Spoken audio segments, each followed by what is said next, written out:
ان ربی قریب مجیب، اس کو پورے احساس کے ساتھ، شوق کے ساتھ، محبت کے ساتھ کہیں، ان ربی قریب مجیب، پورے یقین کے ساتھ، تاکہ آپ کی دعاؤں کے اندر ایک اثر پیدا ہو جائے، دعائیں قبول ہو جائیں۔ دعا مانگنے کے آداب میں سے یہ ہے کہ انسان سب سے پہلے اللہ سبحانہ تعالیٰ کی حمد و ثنا بیان کرے۔ ابن مسعود رضی اللہ عنہ کہتے ہیں، جب کوئی آدمی اللہ سے سوال کرنے کا ارادہ کرے، یعنی دعا مانگنے کا ارادہ کرے، نیت کرے، تو پہلے وہ اللہ کی ایسی حمد و ثنا بیان کرے جو اس کے لائق ہے، پھر نبی صلی اللہ علیہ وسلم پر درود بھیجے، اس کے بعد دعا کرے۔ تو گویا پہلے اللہ تعالیٰ کی تعریف، پھر درود شریف، اور پھر اپنی حاجت اور اپنا سوال۔ بس اس طرح کرنے سے ممکن ہوگا کہ وہ کامیاب ہو جائے، یعنی اس کی دعا پوری ہو جائے۔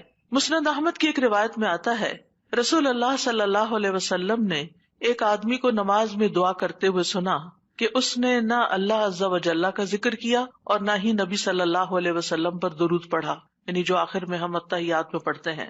تو رسول اللہ صلی اللہ علیہ وسلم نے فرمایا، اس نے جلد بازی سے کام لیا۔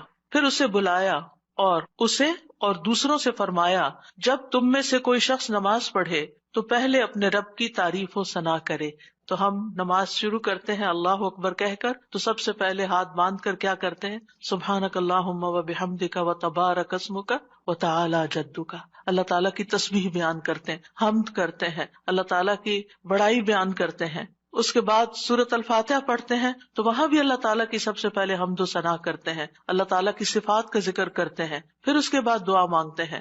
اسی طرح جب ہم نماز کا اختتام کر رہے ہوتے ہیں تو نماز کے اختتام پر بھی اللہ تعالیٰ کی تعریف کے بعد پھر ہم درود شریف پڑھتے ہیں، اور نماز کے بالکل آخری حصے میں پھر جتنی چاہیں دعائیں مانگیں، پھر دعائیں قبول بھی ہوتی ہیں۔ تو یہ نماز کے اینڈ پر، یعنی پہلے حمد و ثنا، اللہ کا ذکر، تسبیحات جیسے رکوع میں تسبیح، اور پھر رکوع سے اٹھتے ہوئے اللہ تعالیٰ کی تعریف، اور پھر مختلف ارکان ادا کرتے ہوئے بار بار اللہ اکبر کا کہنا، اور پھر اس کے بعد یہ کہ جب سارے کام پورے ہو جاتے ہیں تو پھر اللہ تعالیٰ سے مانگا جاتا ہے کہ اللہ تعالیٰ تو ہمیں عطا کر۔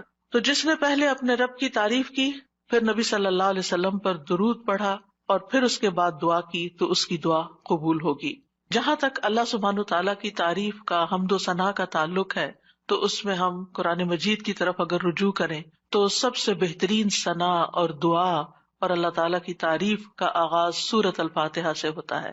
الحمد للہ رب العالمین الرحمن الرحیم مالک یوم الدین ایاک نعبد و ایاک نستعین اہدنا الصراط المستقیم صراط الذین انعمت علیہم غیر المغضوب علیہم ولا الضالین۔ سورۃ الفاتحہ اللہ تعالیٰ کی حمد و ثنا پر مشتمل سورت ہے۔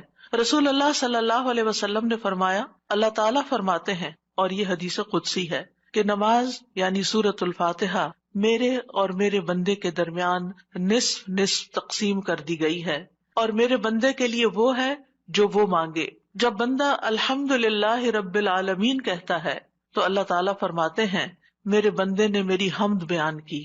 تو گویا سورۃ الفاتحہ میں سب سے پہلے ہم کیا کرتے ہیں؟ قرآن مجید کے آغاز میں الحمد للہ کہتے ہیں، تعریف سے بات شروع کرتے ہیں۔ پھر فرمایا، اور جب وہ الرحمن الرحیم کہتا ہے تو اللہ تعالیٰ فرماتا ہے، میرے بندے نے میری ثنا کی، یعنی میری تعریف بیان کی۔ اور جب وہ مالک یوم الدین کہتا ہے تو اللہ تعالیٰ فرماتے ہیں، میرے بندے نے میری بزرگی بیان کی، یا فرماتا ہے کہ میرے بندے نے اپنے کام میرے سپرد کر دیے۔ اور جب وہ ایاک نعبد و ایاک نستعین کہتا ہے تو اللہ تعالیٰ فرماتا ہے، یہ میرے اور میرے بندے کے درمیان ہے، اور میرے بندے کے لیے وہ ہے جو اس نے مانگا ہے، میرے بندے کے لیے وہ ہے جو اس نے مانگا ہے۔ تو گویا قرآن مجید کی پہلی سورت میں ہی ہمیں مانگنے کا ادب سکھا دیا گیا کہ مانگنے کے لیے سب سے پہلے اللہ تعالیٰ کی حمد و ثنا کرو، اللہ تعالیٰ کی تعریف بیان کرو، اور پھر ایاک نعبد یہ دعائے عبادت ہے، و ایاک نستعین دعائے مسئلہ ہے، جس میں ہم اللہ تعالیٰ سے مدد چاہتے ہیں زندگی کے تمام کاموں میں۔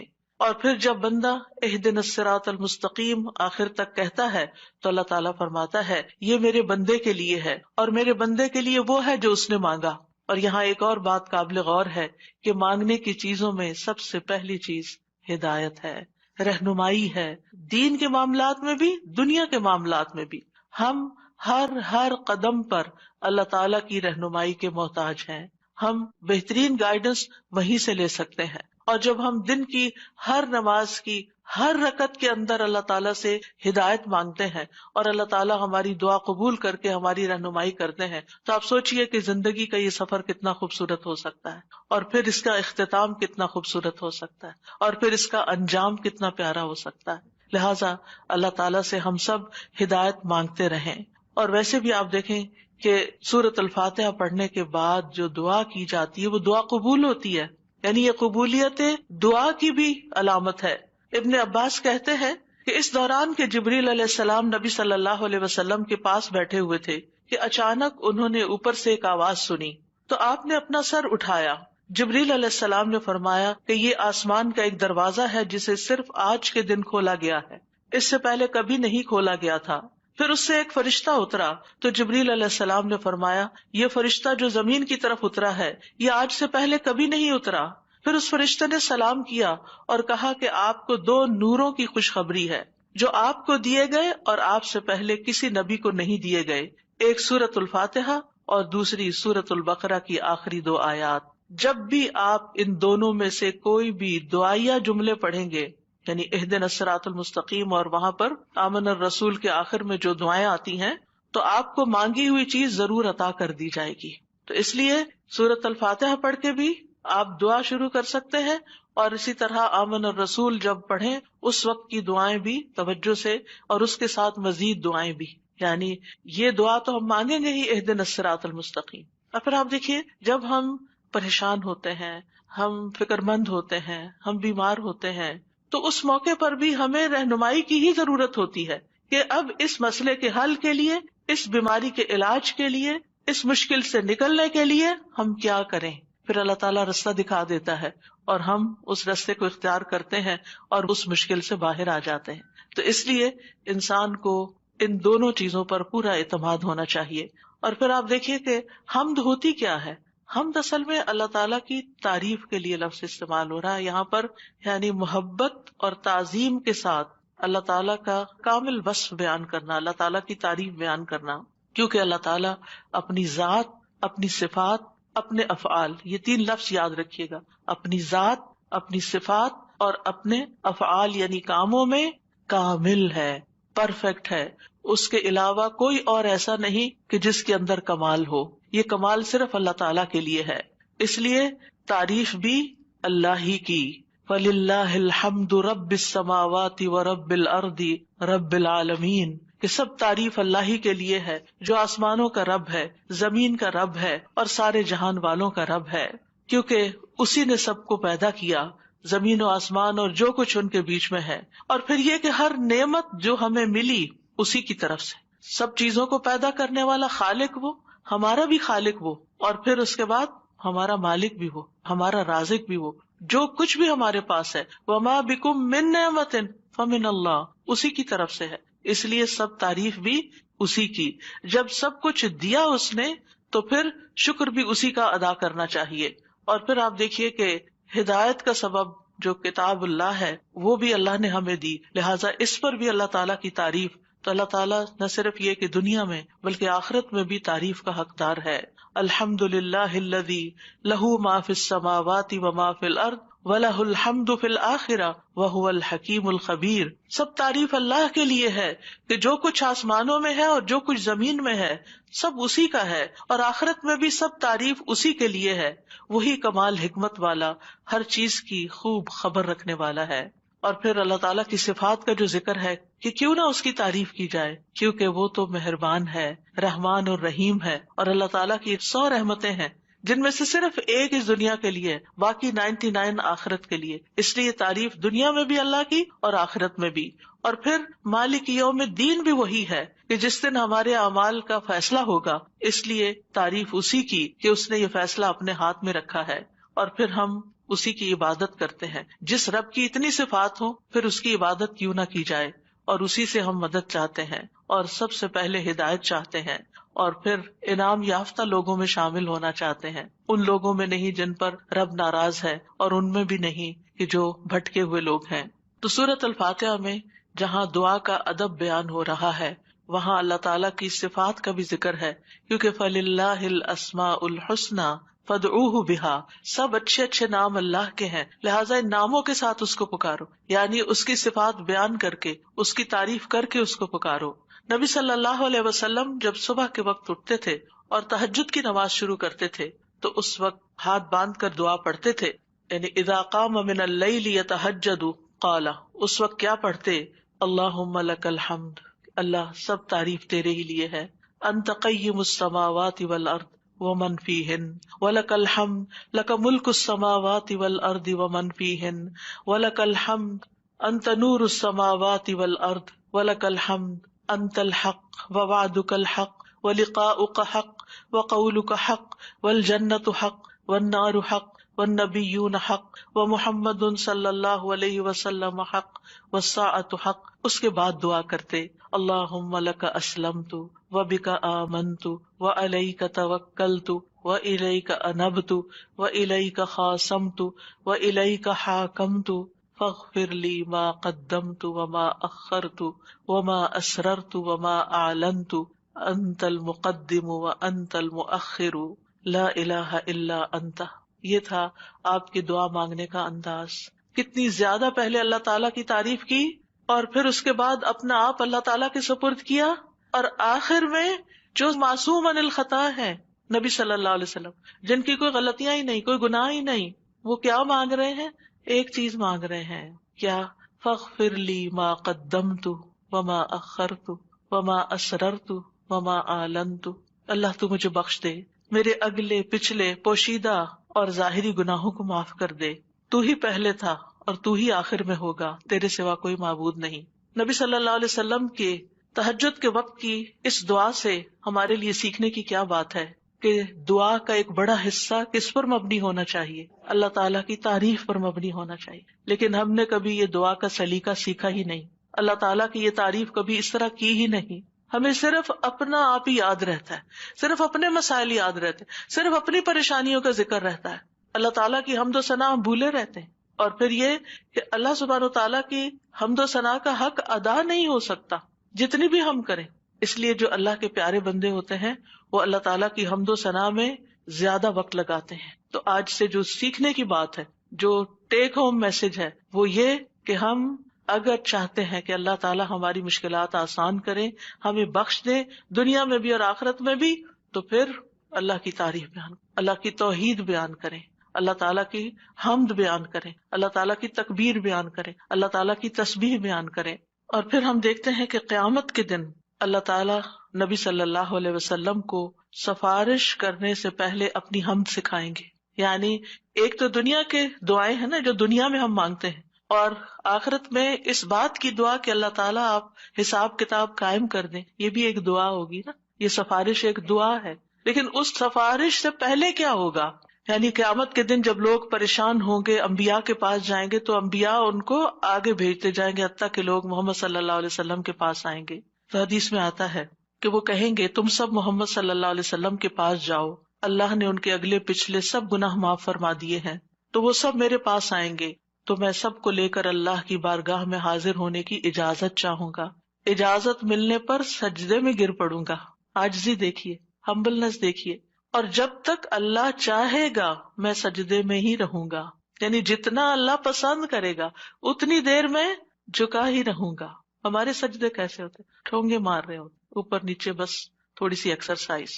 حکم ہوگا اے محمد اپنا سر سجدے سے اٹھاؤ، مانگو دیے جاؤ گے، کہو سنا جائے گا، اور سفارش کرو تمہاری سفارش قبول کی جائے گی۔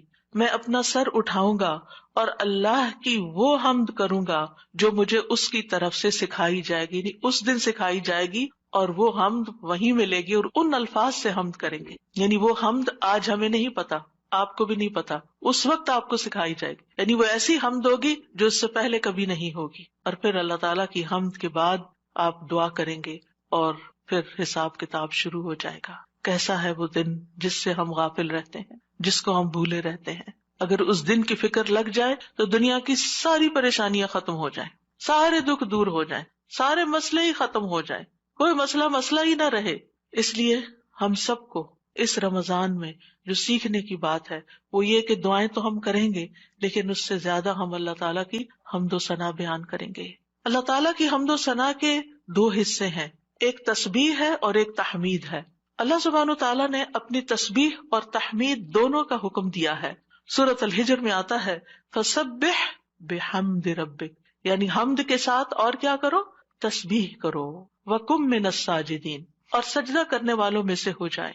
سورۃ النصر میں آتا ہے فسبح بحمد ربک واستغفرہ انہ کان توابا، آپ اپنے رب کی حمد کے ساتھ اس کی تسبیح کیجیے اور اس سے بخشش طلب کیجیے، یقیناً وہ بڑا توبہ قبول کرنے والا ہے۔ سورۃ الواقعہ میں آتا ہے فسبح بسم ربک العظیم۔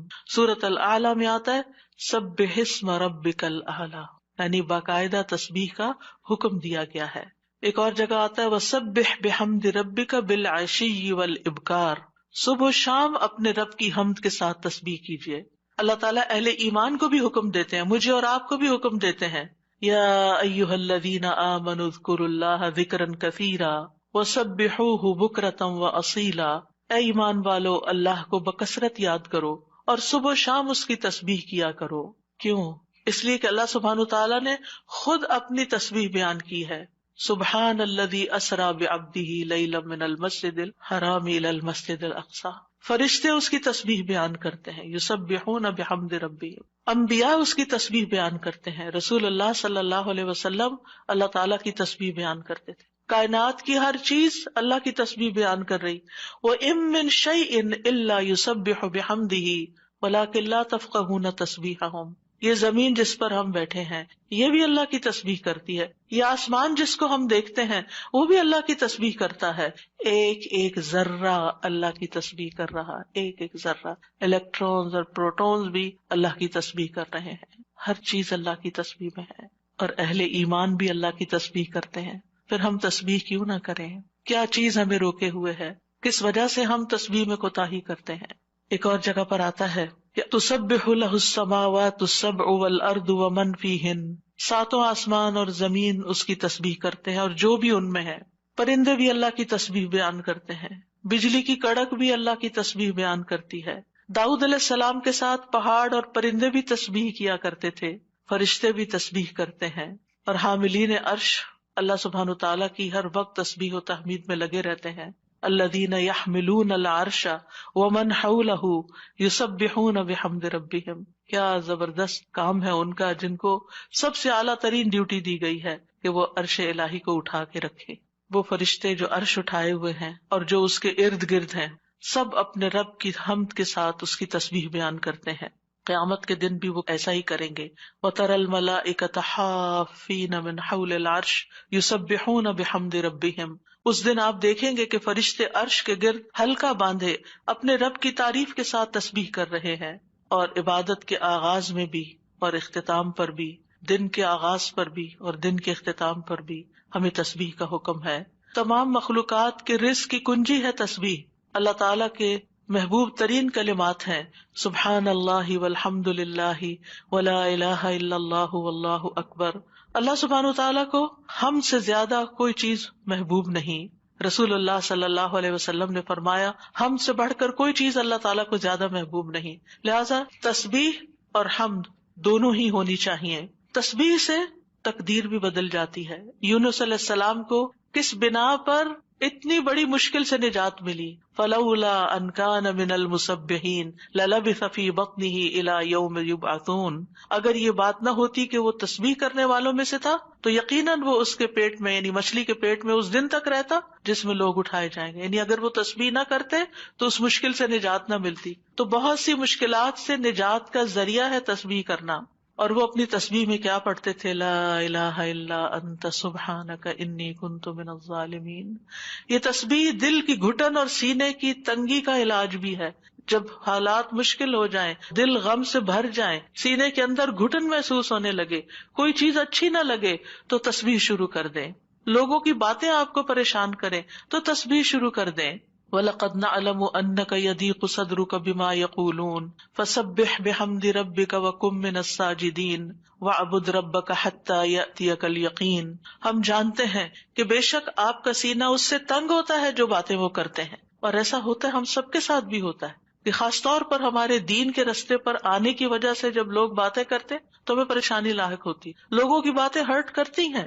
تو اس کا علاج کیا ہے؟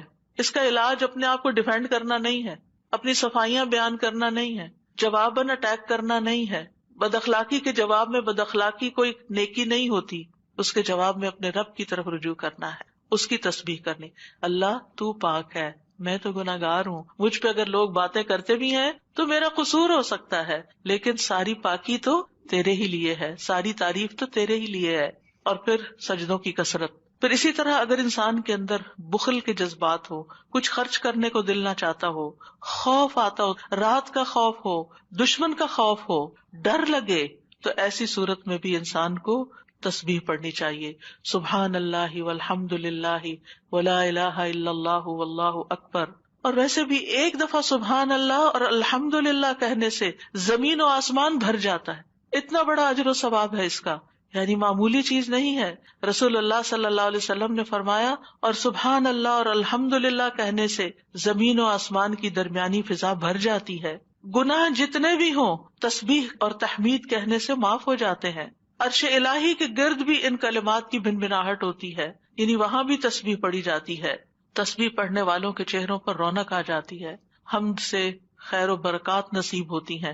امام ابن قیم کہتے ہیں، جو ہمیشہ تسبیح کرتا ہے اس کے چہرے کے خطوط چمک اٹھتے ہیں، یعنی اس کا چہرہ روشن ہو جاتا ہے. اور جو ہمیشہ حمد پڑھتا ہے اس کے اوپر مسلسل خیرات و برکات اترتی رہتی ہیں.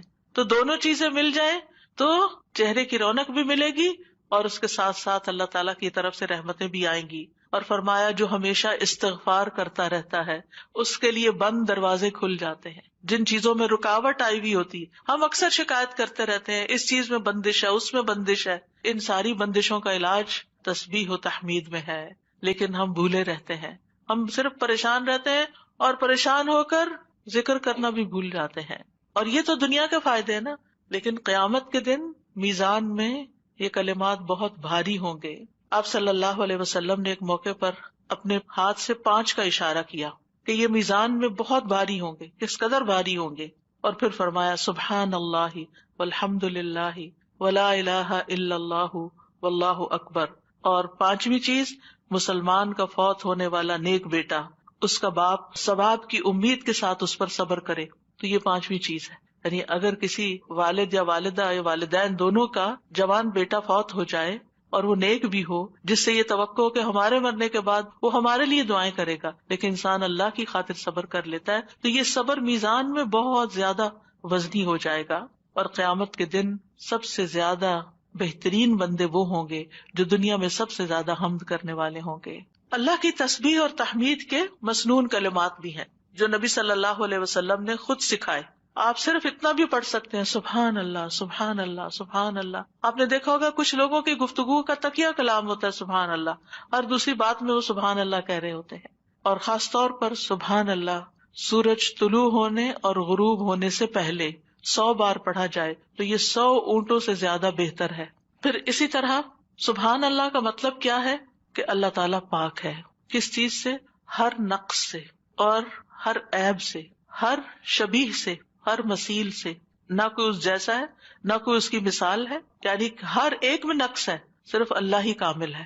تو اس کے کمال کی وجہ سے، یعنی وہ کامل ذات ہے، اس کے اندر کسی قسم کی کوئی کمی نہیں، کوئی عیب نہیں، کوئی خرابی نہیں، کوئی نقص نہیں. تو ہم جب کہتے ہیں سبحان اللہ تو اللہ تعالیٰ کو ہر طرح کے نقص سے پاک قرار دیتے ہیں، اور اس کے کمال میں بھی کوئی نقص نہیں، یعنی اللہ سبحانہ تعالیٰ میں کوئی عیب نہیں، اور پھر یہ کہ وہ کامل ہے اور اس کے کمال میں کوئی کمی نہیں، کچھ بھی کمی نہیں. یہ بھی تسبیح کا معنی ہوتا ہے. اور پھر یہ کہ اللہ سبحانہ تعالیٰ ہر کمی سے، کوتاہی سے، اور ان سارے جھوٹے خیالات اور گمانوں سے جو لوگ اس کے بارے میں رکھتے ہیں، ان سب سے پاک ہے.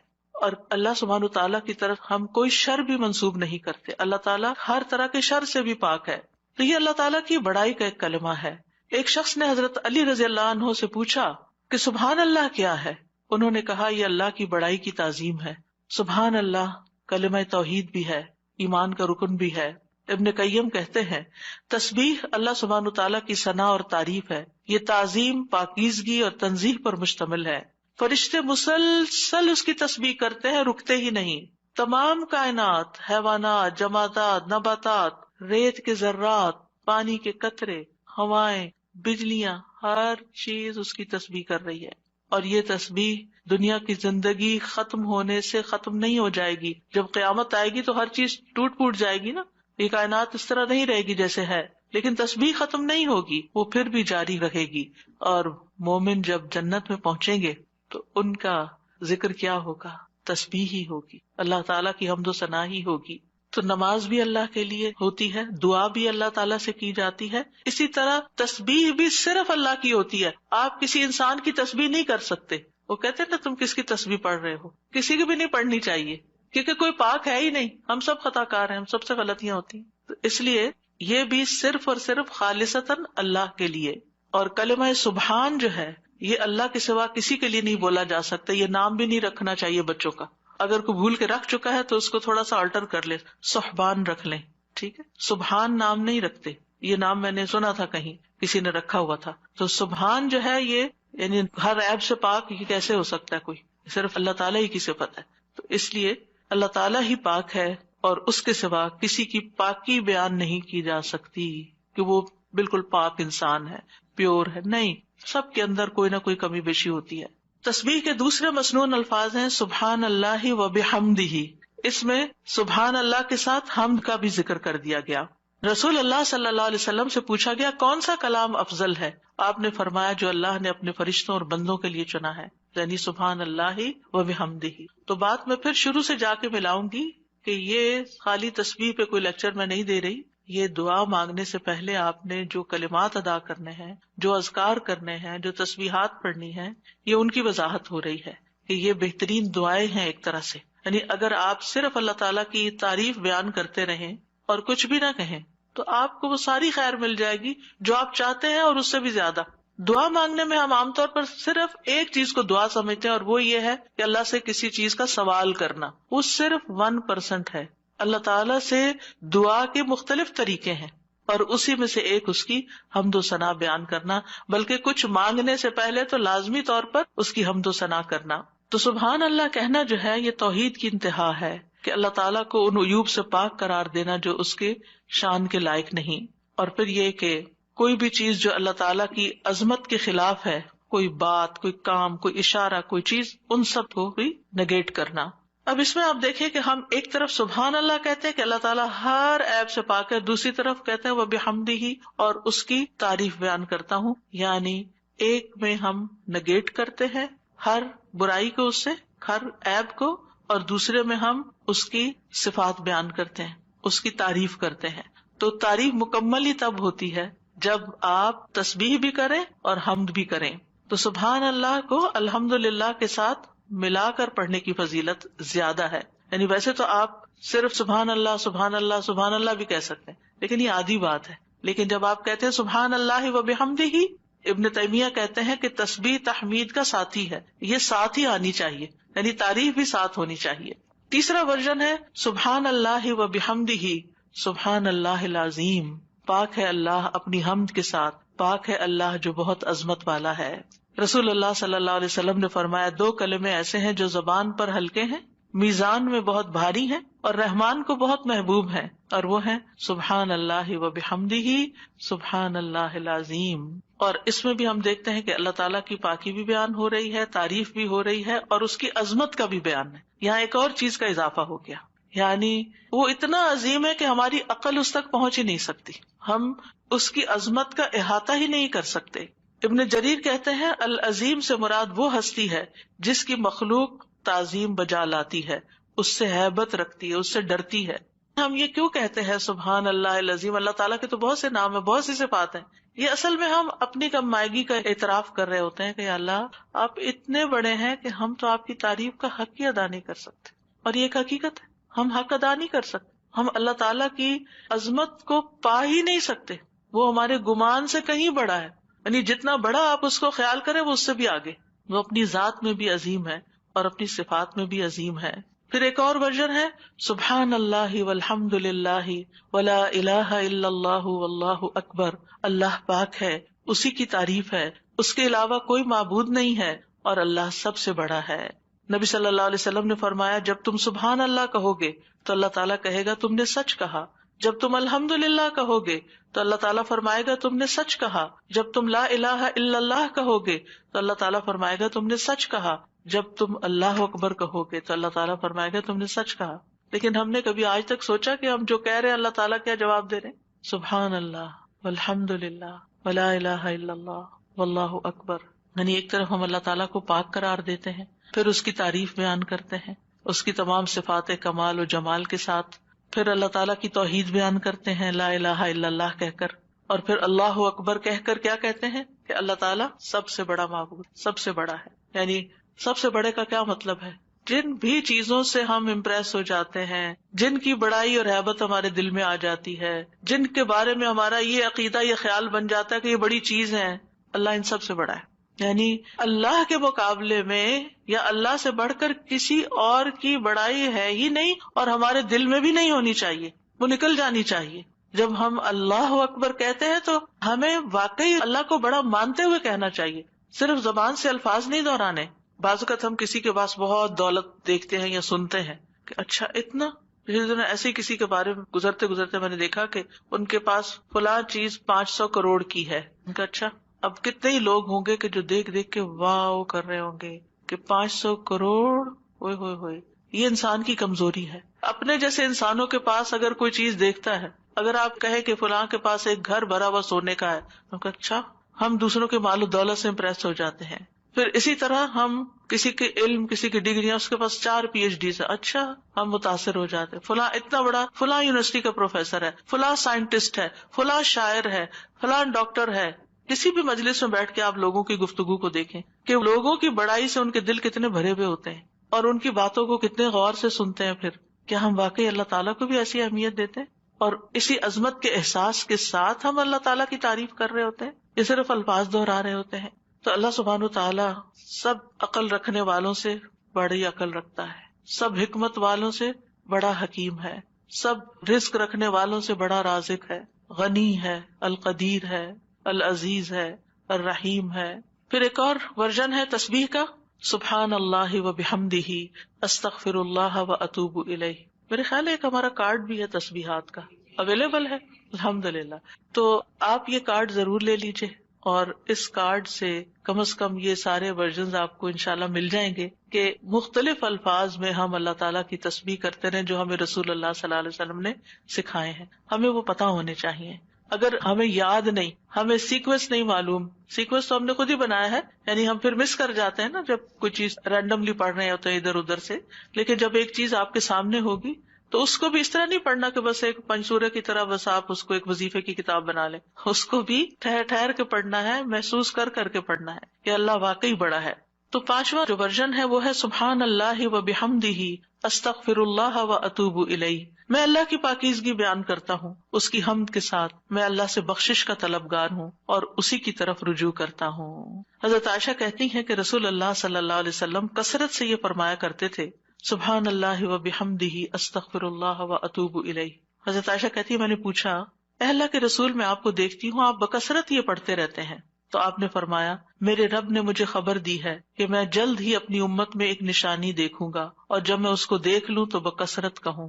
یعنی اللہ تعالیٰ کی طرف سے مجھے حکم ملا ہے، وہ نشانی میں دیکھ چکا ہوں. اذا جاء نصر اللہ والفتح ورأیت الناس يدخلون فی دین اللہ افواجا فسبح بحمد ربک واستغفرہ. اب یہاں ایک اور چیز کا اضافہ ہو، تسبیح بھی، حمد بھی اور پھر استغفار بھی. اور اسی پر وہ آیت بھی ہے فاستغفروہ ثم توبوا الیہ ان ربی قریب مجیب. تو اللہ تعالیٰ کی حمد و ثنا کے ساتھ ہمیں استغفار بھی کرنا چاہیے، ساری مشکلات انشاءاللہ آسان ہو جائیں گی. 6 تسبیح، سبحان اللہ و بحمدہ عدد خلقہ ورضا نفسہ وزنۃ عرشہ ومداد کلماتہ. پاکیزگی ہے اللہ کی اس کی تعریفوں کے ساتھ، اس قدر جتنی کہ اس کی مخلوق ہے، اتنی کہ وہ اس سے راضی ہو جائے اور اس کے عرش کے وزن کے برابر، اور اس قدر جتنی کہ اس کے کلمات کی روشنائی ہے. رسول اللہ صلی اللہ علیہ وسلم حضرت جبیریہ کے پاس سے نکلتے ہیں صبح کی نماز ادا کرنے کے لیے. وہ اپنی جائے نماز پر بیٹھی ہوئی تھی، پھر دن چڑھے واپس انہی کے پاس تشریف لاتے ہیں، وہ وہیں بیٹھی ہوئی تھی. آپ نے فرمایا جس وقت میں تمہارے پاس سے گیا ہوں تم اسی طرح بیٹھی ہو. انہوں نے عرض کیا جی ہاں.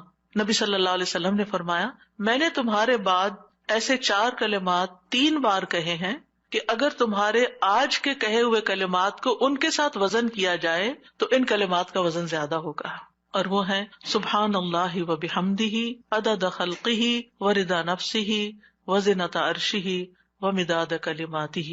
اللہ سبحانہ و تعالیٰ کی حمد و ثنا، سبحان اللہ و بحمدہ، تسبیح حمد کے ساتھ کتنی دفعہ؟ عدد خلقہ، اس کی مخلوقات کی تعداد کے برابر، یعنی جتنی بھی اللہ کی مخلوقات ہیں آپ جانتے ہیں کتنی؟ گن سکتے ہیں؟ گن ہی نہیں سکتے. اگر ہم صرف اپنی انگلی کا ایک پور لگائیں مٹی کے اوپر اور اس کے ساتھ جتنے ذرات آئے ہم وہ بھی نہیں گن سکتے، ہم وہ بھی نہیں گن سکتے. اور ہر ذرے کے اندر، ہر ایٹم کے اندر پھر الیکٹران پروٹون وغیرہ جو کچھ ہے اس کو گننا چاہیں تو گن ہی نہیں سکتے، ہم نہیں گن سکتے. وما یعلم جنود ربک الا ہو، صرف وہی جانتا ہے تعداد مخلوقات کی.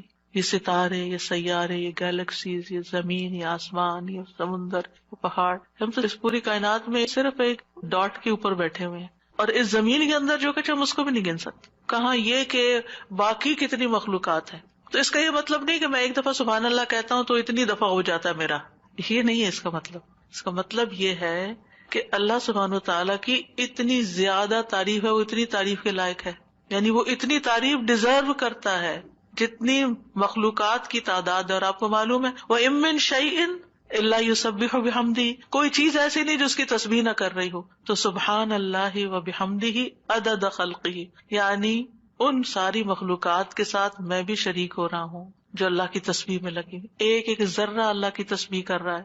تو اس کے لیے تو نہ کوئی کاؤنٹ ہے نہ نمبر ہے، گن ہی نہیں سکتے. ہم 100 دانوں کی تسبیح لے کے خوش ہو جاتے ہیں، ہم تسبیح کر رہے ہیں. ایک 100 دفعہ پڑھ لینا، کوئی 100 دفعہ پڑھ لیا، اپنے آپ کو ہی تسلی دے دیتے ہیں. اس کو کیا پرواہ ہماری 100 دفعہ کی اگر ہم خلوص کے ساتھ نہیں پڑھتے. اس کی تو پوری کائنات اور کائنات کی ہر چیز. آپ ذرا باہر نکلے آج اور جب ڈرائیو کر کے جا رہے ہوں تو دائیں بائیں درختوں کو دیکھیں، پتوں کو دیکھیں، چڑیوں کو دیکھیں. آج صبح اتفاق سے پھر سنو پڑنے لگی تو میں ونڈو سے جب دیکھنے لگی تو پہلا خیال مجھے یہ آیا، یا اللہ اچھی خاصی پڑھ رہی تھی، اتنے اس کے فلیکس ہیں، یہ سارے تسبیح کرتے ہوئے گر رہے ہیں، سجدے میں پڑھ رہے ہیں، سجدے میں پڑھ رہے ہیں، حکم مانتے چلے جا رہے، مانتے، اور جب تک اللہ کا حکم ہوگا برسیں گے، اور پھر جب ختم ہو جائے گا بس ختم ہو جائیں گے. اور تھوڑی دیر کے بعد ان کا وجود بھی ختم ہو گیا، یعنی انہوں نے اپنے حصے کی تسبیح کر لی. جتنی دیر میں پیدا ہوئے تھے، جتنی دیر میں ختم ہوئے، اپنی تسبیح کرتے کرتے گئے، آغاز سے انتہا تک. بارش کے قطرے، ہوائیں، اڑتے پتے، یعنی کوئی انتہا ہی نہیں. یہ تو بہت معمولی مثال ہے، اگر انسان غور کرنا شروع کرے تو کوئی اس کی انتہا نہیں. عدد خلقہ، دل بھر کے کہا کریں عدد خلقہ، اور اپنے امیجنیشن کو بڑھائیں. پھر آپ دیکھیں گے کہ آپ کے اندر اللہ کی محبت کیسی آئے گی. تو جس کی تسبیح، جس کی تعریف اتنی کائنات کر رہی، اگر میں نے کوتاہی کی تو سراسر میرا ہی نقصان ہے، اس کا کچھ نہیں بگڑے گا، اس کو پرواہ ہی نہیں ہے. میں کرتی ہوں یا نہیں اس کو نہیں پرواہ. ہاں اگر میں دل سے کرتی ہوں اور محبت سے کرتی ہوں تو وہ بڑا ہی قدردان ہے. اور اس میں آپ دیکھیں کہ مخلوقات کی صرف ایک قسم مراد نہیں ہے، جن، انسان، فرشتے، چھوٹے بڑے، جانور، حیوان، پرند چرند، سب کے سب. پھر اس کے بعد ورضا نفسی ہی، اور اس کے نفس کی رضا کے مطابق، یعنی جس سے وہ راضی ہو جائے، جتنی اس کے نفس کی رضا ہے، جتنی اللہ تعالیٰ اپنی ذات کے لیے تسبیح کو پسند کرتا ہے. یعنی میرے پاس تو الفاظ ہی نہیں، کیونکہ اللہ کی رضا کیا ہے؟ وَرِضْوَانُ اللَّهِ اکبر، سب سے بڑی چیز ہے اللہ کی رضا. یا انسانیوں کہ میں اللہ کی تسبیح کر رہی ہوں حتیٰ کہ وہ راضی ہو جائے، اور پھر اس کے بعد بھی تسبیح کر رہی ہوں، اس کے بعد بھی حمد ہے، وہ مجھ سے راضی بھی ہو جائے پھر بھی میں مزید کروں گی. یہ نہیں کہ میرا ایم یہ ہے کہ بس اللہ کو راضی کرنا ہے اور راضی ہو گیا بس میرا کام ختم. نہیں، اس سے زیادہ، اس سے آگے. وزنۃ عرشہ، اس کے عرش کے وزن کے برابر، یعنی میں اتنی حمد اور تسبیح بیان کر رہی ہوں جتنا عرش کا وزن ہے. عرش ساری مخلوقات میں سے سب سے بڑی چیز ہے. وَهُوَ رَبُّ الْعَرْشِ الْعَظِيمِ. ابو ذر کہتے ہیں نبی صلی اللہ علیہ وسلم نے فرمایا، اے ابو ذر، کرسی کے مقابلے میں 7 آسمان اس طرح ہیں جیسے بیابان زمین میں کوئی چھلا پڑا ہوا ہو. پھر کرسی کے مقابلے میں عرش کا حجم اتنا ہے جیسے اس چھلے کے مقابلے میں بیابان کا وجود ہے. سبحان اللہ. اگر کرسی جو وسع کرسیہ السماوات والارض ہے، اس کی حیثیت اتنی ہے عرش کے سامنے جیسے زمین و آسمان کی کرسی کے سامنے، تو پھر عرش کتنا بڑا ہوگا. اور آپ کو معلوم ہے کہ اس کی مقدار کو اللہ کے سوا کوئی نہیں جانتا. تمام مخلوقات سے اونچا ہے وہ، یعنی مخلوقات کے بعد جو ہے وہ آسمان ہے، اور آسمان کے بعد جنت کے 100 درجے ہیں، اور ہر درجے کا درمیانی فاصلہ جو ہے وہ اتنا ہی ہے جیسے زمین اور آسمان کے بیچ کا فاصلہ. اور جنت الفردوس کی چھت کے اوپر عرش ہے. اسی لیے حضرت آسیہ نے کہا تھا رب ابنی لی عندک بیتن فی الجنہ، کہ قرب ہی قرب ہو، کیونکہ اس قرب میں لذت ہے، اس کو قریب محسوس کرنے میں اصل مزہ ہے. اور حقیقت یہ ہے کہ اس دنیا میں سب سے زیادہ خوبصورت احساس، سب سے زیادہ لذت والی چیز رب کی معرفت ہے. یہ سب سے بڑی حقیقت ہے، سب سے بڑا ٹروتھ ہے. جو اپنے رب کو پا لیتا ہے اور اپنے رب کے قرب کو محسوس کر لیتا ہے، پھر اس کے سامنے دنیا کی ہر نعمت چھوٹی ہو جاتی ہے، ہر مسئلہ چھوٹا ہو جاتا ہے، کیونکہ اس نے پا لیا ہے جس کو پانا چاہیے تھا، جس کے لیے وہ بھیجا گیا تھا دنیا میں، اس نے اس کو پا لیا. تو بہرحال اللہ تعالیٰ کے عرش کے وزن کے برابر اس کی حمد و ثنا. ومداد کلماتی ہی، کلمات سے مراد اللہ کا وہ کلام ہے جس کے ساتھ اللہ نے اپنے رسولوں کے ساتھ کلام کیا، جو کتابوں کی شکل میں اتارا، جو اس کے لوح محفوظ میں ہے. یہ کلام، اس کی وسعت کیا ہے؟ قرآن مجید میں آتا ہے قل لو کان البحر مدادا لکلمات ربہ لنفد البحر قبل ان تنفد کلمات ربہ ولو جئنا بمثلہ مددا. کہہ دیجئے اگر سمندر میرے رب کی باتوں کے لیے سیاہی بن جائے تو یقیناً سمندر ختم ہو جائے گا اس سے پہلے کہ میرے رب کی باتیں ختم ہوں، اگرچہ ہم اس کے برابر اور سیاہی لے آئے. دوسری جگہ پر آتا ہے سبعۃ ابحر، 7 سمندر بھی مزید آ جائیں تو خشک ہو جائیں گے لکھ لکھ کر، لیکن رب کے کلمات ختم نہیں ہوں گے. اس کے برابر اللہ کی تعریف. اور یہاں پر ایک طرح سے بطور مبالغہ سب چیزوں کی مثال دی گئی ہے، ورنہ اللہ کی تعریف تو اس سے بھی زیادہ، اس کا تو کوئی شمار ہی نہیں کر سکتا. پھر ہم اپنی ساری زندگی میں کتنی تسبیح کر رہے ہیں، کیا کر لیا ہم نے؟ کچھ بہت بڑا مارکا مار لے. پھر کس بات کا غرور، کس بات کا تکبر کہ ہم کیا چیز ہیں، ہم کتنے نیک ہیں، یہ تو خیال آنا بھی نہیں چاہیے. حاملین عرش، جو فرشتے عرش اٹھائے ہوئے ہیں، وہ اللہ تعالیٰ کی تسبیح بیان کرتے ہیں اور کہتے ہیں ما عبدنا کا حق کا عبادتک، ہم نے آپ کی عبادت کا حق ہی ادا نہیں کیا. وہ اللہ کی عظمت کو جانتے ہیں نا، اس لیے کہتے ہیں کہ ہم نے عبادت کا حق ادا نہیں کیا. ہم اللہ تعالیٰ کی عظمت کو نہیں جانتے، ہم اللہ کی معرفت نہیں رکھتے، لہٰذا ہم بڑی تسلی میں ہیں کہ ہم نے تو عبادت کر لی، ہم تو ساری نیکیاں کر لیں، یہ بھی کر لیے، یہ بھی کر لیے، یہ بھی خانے پورے کر لیے.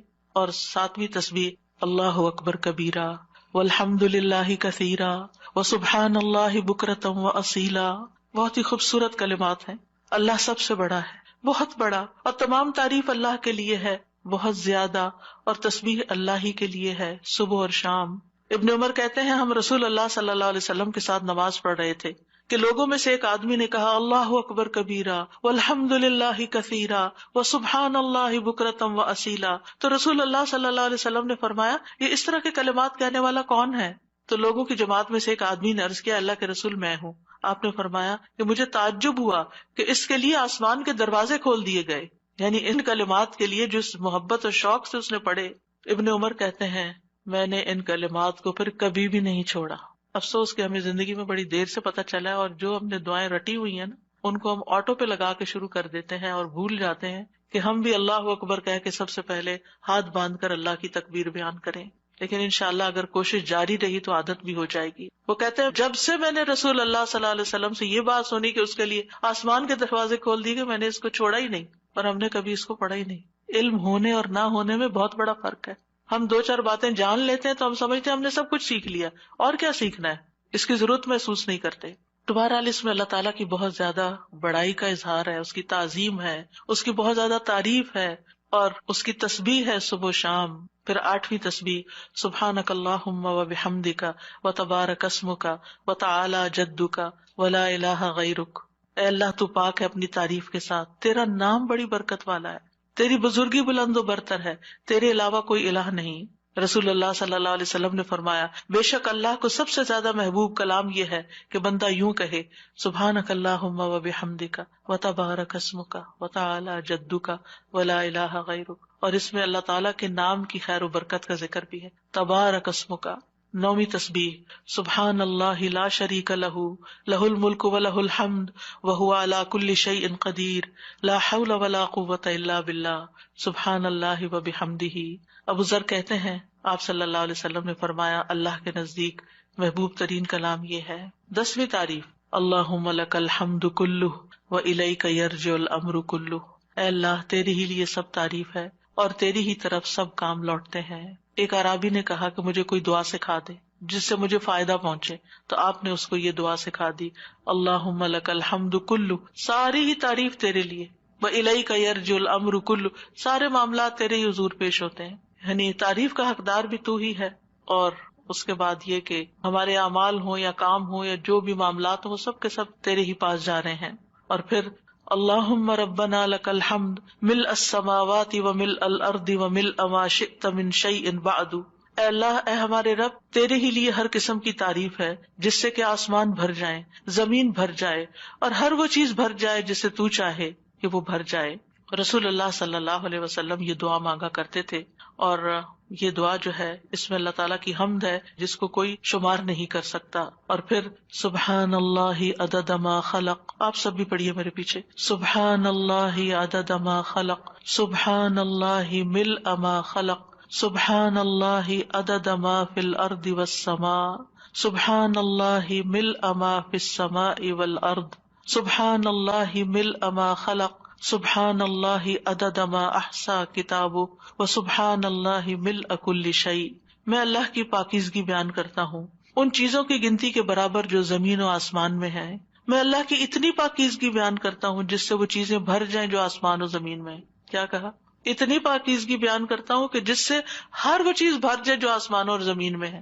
اتنی بھر بھر کے میں تعریف کر رہا ہوں اللہ کی. میں اللہ کی پاکیزگی بیان کرتا ہوں جس سے اس کی مخلوقات بھر جائیں. میں اللہ کی پاکیزگی بیان کرتا ہوں ان چیزوں کی گنتی کے برابر جن کو اس نے اپنی کتاب میں شمار کیا، یعنی لوح محفوظ میں. اور میں اللہ کی اتنی پاکیزگی بیان کرتا ہوں جس سے ہر چیز بھر جائے. اور یہ خوبصورت ترین دعا ہے اللہ تعالیٰ کی تعریف کی.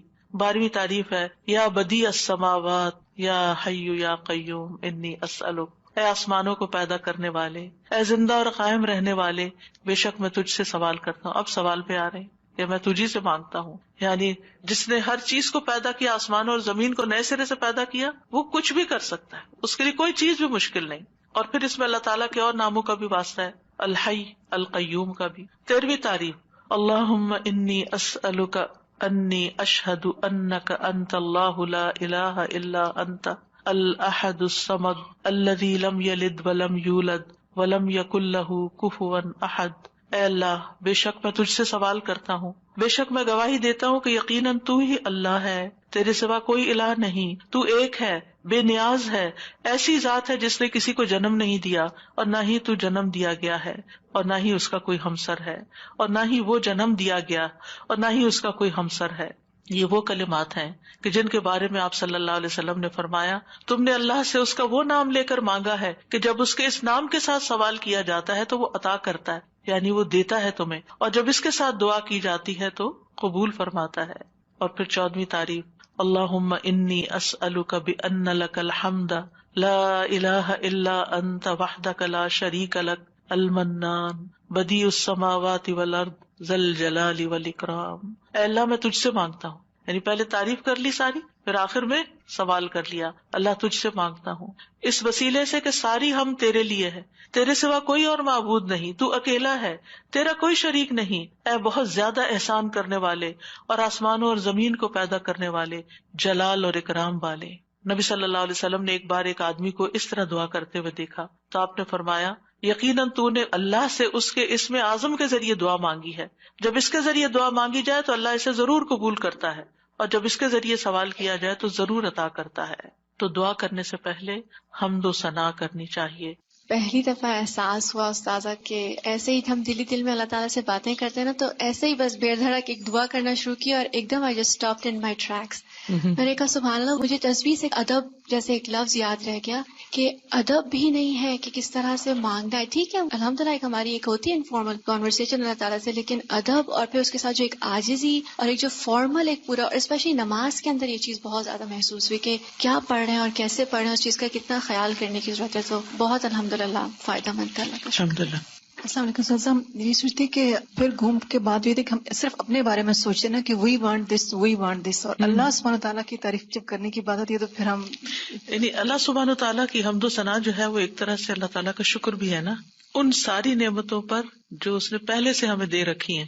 زندگی کی نعمت، آزادی کی نعمت، رزق کی نعمت، اولاد کی نعمت، بے شمار نعمتیں. وَإِن تَعُدُّوا نِعْمَتَ اللَّهِ لَا تُحْصُوهَا. وہ نعمتیں بھول کر پھر کوئی اور چیز چاہیے تو ایسے ہی بے ڈھنگے لوگوں کی طرح ہمیں یہ چاہیے، ہمیں یہ چاہیے، ہمیں یہ چاہیے. اونلی فوکسنگ ہم نیڈ پہ کر رہے ہوتے ہیں. اس کو آپ محسوس کریں نا کہ جیسے آپ کے بچوں کے پاس الحمدللہ دنیا کی ہر نعمت ہے، لیکن اس پر وہ آپ کا کوئی شکریہ ادا کیے بغیر یا کوئی اطاعت یا فرمانبرداری یا ایک محبت کا اظہار کیے بغیر پھر ان کو کوئی مطلب پیش آ جاتا ہے تو پھر وہ کہتے ہیں ہمیں یہ چاہیے. تو کیسا لگتا ہے؟ چاہے اپنے ہی بچے ہوں، کیسا محسوس ہوتا ہے کہ ان کو ذرا احساس نہیں کہ ہم نے ان کے ساتھ کیسے کیسے احسانات کیے ہوئے ہیں، اور ان کو صرف اس وقت ہماری یاد آتی ہے جب ان کو کوئی ضرورت پڑتی ہے. اس کے بغیر یہ ہمیں یاد بھی نہیں کرتے. ہمارا تو اس سے بھی برا حال ہے. اور وہ کیا کہ ہم اللہ تعالیٰ کا صحیح معنوں میں ذکر بھی نہیں کرتے، یاد بھی نہیں کرتے، شکر بھی ادا نہیں کرتے، اور پھر اس کے بعد صرف اس وقت اس کے پاس آتے ہیں جب ہماری کوئی ضرورت ہوتی ہے، اور اس میں بھی ادب کا خیال کیے بغیر ہم بس پھر جو ہمارا دل چاہتا ہے ہم جیسے تیسے کہہ دیتے. وہ پھر بھی سن لیتا ہے، پھر بھی عطا کرتا ہے، کیونکہ ان ربی رحیم ودود. اللہ مہربان بھی ہے، بڑی محبت کرنے والا بھی ہے. جہاں وہ قریب اور مجیب ہے وہ رحیم اور ودود بھی ہے. سافی جی، جب ہم اللہ تعالیٰ کی حمد و ثنا کرتے ہیں تو وی فیل سو کلوز ٹو اللہ سبحانہ Yes. تعالیٰ. ایسے فیلنگ نہیں آتی جب تک اللہ تعالیٰ کو سمجھے نہ، ان کی تعریف نہ کریں اللہ تعالیٰ کی. بالکل. استاذہ جی مجھے تو بس یہی ہو رہا تھا سن کے، وما قدر اللہ کا قدری. کتنی دفعہ ہم نے مسبحات بھی پڑھی اور تدبر کے ساتھ بھی پڑھی، لیکن مجھے لگ رہا تھا کہ ہمیں ہر وقت ریمائنڈرز کی ضرورت ہے. جیسے ہم بھول جاتے ہیں بار بار بار بار، اور اتنے اندر تک جیسے ایک جھنجھوڑ سی نہیں ہو گئی کہ اللہ کی تسبیح تو ہر مخلوق اس کی کر رہی ہے اور کتنی کنٹینیوس کر رہی ہے. ہم پھر بھول جاتے ہیں، پھر تھوڑا سا کرتے ہیں، پھر کہتے ہیں ہمارا اب یہ بس یہ ٹائم ہے تسبیح کا، حالانکہ تسبیح بس تو ہمارا یہ ساری ٹارگٹ ہے، بس اتنی کر لی اور پھر ہم نے فارغ. ٹائم مقرر کر لیا. ہم تو گن گن کے دیتے ہیں. اللہ سبحانہ تعالیٰ ہمیں ان گنت نعمتوں سے نوازتا ہے. کچھ وہ ہیں جن کو ہم جانتے ہیں، اور زیادہ تر تو وہ ہیں جن کو ہم جانتے بھی نہیں ہیں، تو ان کو ایکنالج بھی نہیں کرتے. جی استاذہ، پہلی دفعہ مجھے حمد اور تسبیح کا مطلب جو فرق تھا نا وہ سمجھ میں آیا. آج تک کبھی غور ہی نہیں کیا تھا کہ تسبیح پڑھتے ہوئے بس تسبیح تسبیح کر رہے ہوتے تھے، لیکن تسبیح کا مطلب کہ اللہ کو ہر عیب سے پاک کرنا اور حمد پھر اس کی تعریف کرنا، مطلب یہ بات مجھے واقعی پہلی دفعہ سمجھ آئی. اور اب الحمدللہ تسبیح کرتے ہوئے اور حمد کرتے ہوئے پتہ چلتا ہے، فرق محسوس ہوتا ہے کہ یہ کیا مانگ رہے ہیں ہم. الحمدللہ. وہ ایک ہوتا ہے نا تزکیہ، اور پھر ہوتا ہے تحلیہ. تزکیہ ہوتا ہے کسی چیز کو پاک صاف کرنا، اور تحلیہ ہوتا ہے اس کو بیوٹیفائی کرنا. تو اللہ سبحانہ تعالیٰ کو ہم ہر عیب سے پاک قرار دیتے ہیں. ہم اس بات کا اظہار کرتے ہیں کہ اس کے اندر کوئی عیب، کوئی کمی، کوئی نقص، کسی قسم کے اس کے کمال میں بھی کوئی کمی. ایک تو ویسے کوئی عیب نہیں، اور ایک ہی اتنا پرفیکٹ ہے کہ اس پرفیکشن میں کوئی کمی نہیں ہے، یعنی کہیں سے بھی کم نہیں ہے. اور پھر اس کے بعد ہم یعنی پھر تعریف بیان کرتے ہیں، پھر تحلیہ. سبحانک اللہم و بحمدک، اشہد ان لا الہ الا انت، استغفرک و اتوب الیک. یہ بھی ایک تسبیح ہے. السلام علیکم و رحمۃ اللہ وبرکاتہ.